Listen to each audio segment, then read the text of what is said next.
Okay, so we're just looking at a short video on how data appears as a shape, okay, as a histogram or as a polygon. Okay, so just remind you that when you see the word histogram, that's the block graph,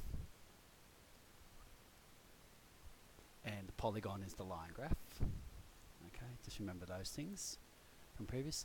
So when you look at the shape of data, it can appear as a number of things. So we call it, first word is normal, then we've got skewed, and there's two skewed, one's positive, one's negative. Bimodal, it's spread or it's clustered. Okay, so first of all, the easiest one is the normally distributed one. So when you have anything that's measured, and you could measure people's heights, or results in a maths test, So you normally have this spread where most of the people are close to the middle, and that would be the average. And then you have some people at the top and some people at the bottom. So when you have this sort of shape, where you've got a nice, what we call is like a bell shape. It's called a bell shape. Okay, this is called normally distributed, and occurs when you have anything that's measured. Okay, so you have people at both ends, but most of the people are clustered in the middle. Okay, copy that down. Then sometimes we have what's called skewed data, where you might have everything towards the back end or everything towards the front end. So for instance, this one where it's all skewed towards the back end is called negatively skewed. And this end where it's at the front end is called positively skewed.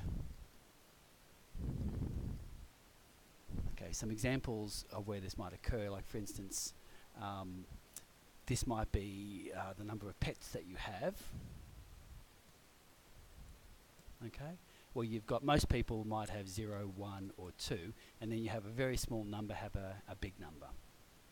An example of this where it's negatively skewed, where most are at the top end, at the end, a good example might be how many weeks gestation for a baby. So most are at 38, 39 or 40 weeks. Okay, so most people at the top end, but then you've still got a few premature babies. So that's an example that you could apply. Okay, so you just have to, I know most people think that this is the negative n, but you've got to think the opposite word. So when it's skewed towards the positive end, it's called negatively skewed, and when it's skewed towards the bottom end, it's called positively skewed. So just got to remember the switch of words. Okay, copy and come across. This sort of data where you have like two peaks, like it's like there's two peaks, there's a peak here and a peak here, and it drops off in between. This is called bimodal, and the prefix bi just means two. So it has two modes. Okay, like there's a big mode here and a big mode here, and about the same. Okay, so anything time when you got this sort of shape is called bimodal. So copy that and come across. This sort of data where it's pretty evenly spread, it's just called spread data. Okay, it's just evenly spread across the whole distribution. Okay, that's called spread data. Copy that and come across. And the last one is called clustered, where basically there's very few scores at each end, and basically all the scores in the middle.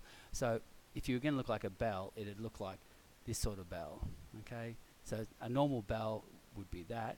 So we've called that normally distributed.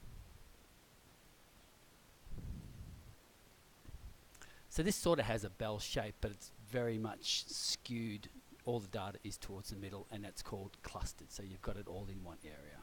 Okay, that's it. Thanks for coming. Bye.